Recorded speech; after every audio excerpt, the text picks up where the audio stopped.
apa kabar? Ketemu lagi dengan film musik karamel. Biasanya film musik karamel bahas tentang musik.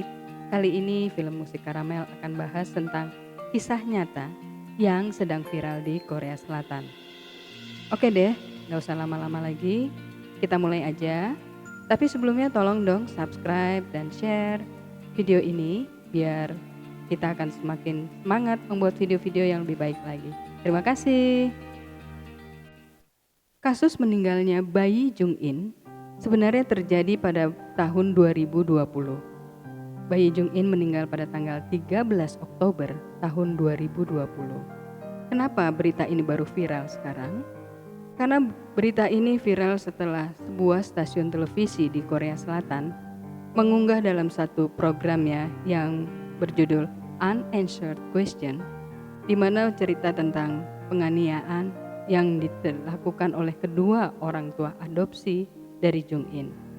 Dan pada saat itu tagar dari televisi Sorry Jung-in.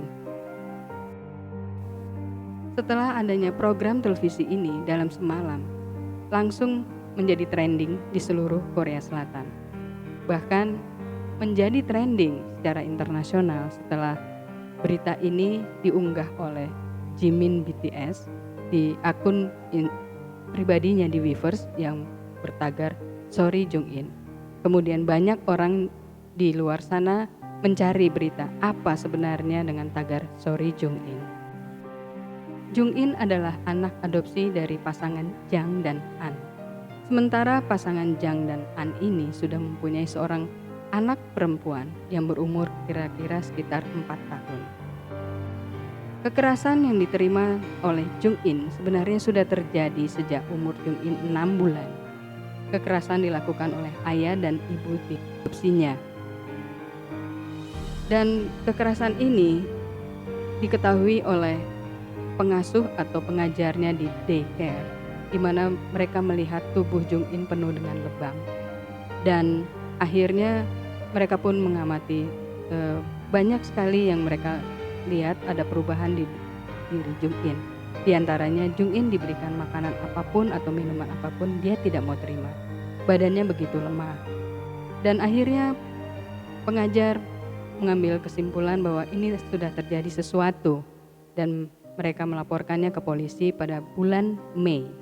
Tapi polisi pada saat itu tidak mengambil pusing tentang kasus yang dilaporkan oleh pihak sekolah. Kenapa kedua orang tua adopsi dari Jung-in tidak ditahan oleh polisi?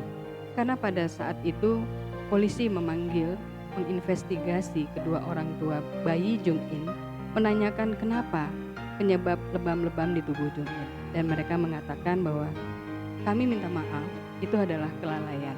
Karena pada saat Jung-in main di sofa, saat itu kami tidak sedang ada di tempat.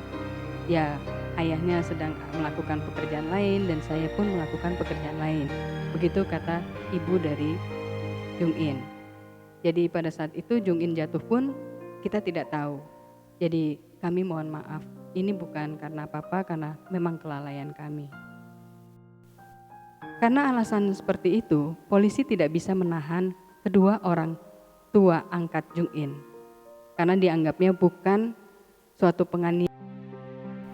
3 bulan setelah guru dari Jung-in melaporkan ke polisi, ada lagi yang melaporkan ke polisi bahwa mereka melihat Jung-in berada di kursi bayi di dalam sebuah mobil dan dia ditinggal sendiri di dalam mobil. Akhirnya sang pelapor mencari tahu kemana orang tuanya. Mereka melihat kedua orang tua Jung-in sedang makan di restoran. Karena sebab itu mereka melapor ke polisi bahwa ini tidak benar karena ada peraturan bayi tidak boleh ditinggal sendirian di dalam mobil. Tapi lagi-lagi polisi tidak bereaksi dengan laporan ini. Guru di sekolah Jung-in setelah melapor ke polisi, mereka membawa Jung-in ke rumah sakit untuk diperiksa. Dan ternyata kedua orang tua Jung-in dilaporkan oleh guru bahwa mereka sudah ada di rumah sakit. Sikap dari kedua orang tua Jung-in malah marah-marah kepada guru yang membawa Jung-in ke rumah sakit. Hasil pemeriksaan dari pihak rumah sakit menyatakan bahwa tulang iga Jung-in ada yang retak, bahkan tulang kepala pun ada yang retak. Dokter bertanya, apa sebenarnya yang sedang terjadi karena seorang bayi bisa sampai retak seperti ini? Itu sesuatu yang benturan yang luar biasa. Tanggal 13 Oktober tahun 2020, Jung In dibawa kembali ke rumah sakit dalam kondisi sudah berdarah. Akhirnya diperiksa ke dokter. Dokter memeriksa bahwa ternyata pankreas dari Jung In sudah pecah. Dan beberapa organ-organ tubuh Jung In pun sudah banyak yang rusak. Dokter yang menangani Jung In pada saat itu merasa heran, apa sebenarnya yang terjadi? Tapi mereka semua tidak bisa mendapat jawaban. Luka Jung In tidak bisa disembuhkan karena kondisinya sudah sangat parah. Akhirnya pada tanggal 13 Oktober 2020 itulah Jung In menghembuskan nafasnya yang terakhir dalam keadaan terluka parah. Jadi Jung In meninggal setelah 271 hari dia diadopsi. Pada awal Januari 2020, keluarga ini sempat masuk ke dalam suatu program televisi untuk kampanye adopsi. Dan kedua orang tua ini mengatakan bahwa mereka mendapatkan Jung In seperti mendapatkan berkah yang luar biasa. Dan mereka mengatakan bahwa ya, kami mengadopsi Jung In karena memang kami ingin melakukannya. Jadi sebenarnya mengadopsi anak itu bukan hanya bisa dilakukan oleh selebriti, tapi kami pun yang orang biasa-biasa saja bisa melakukannya.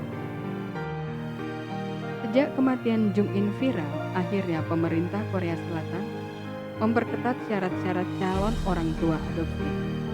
Calon orang tua harus melalui pemeriksaan tes kejiwaan apakah ada kelainan yang cenderung melakukan kekerasan pada anak di samping syarat-syarat yang sudah ada.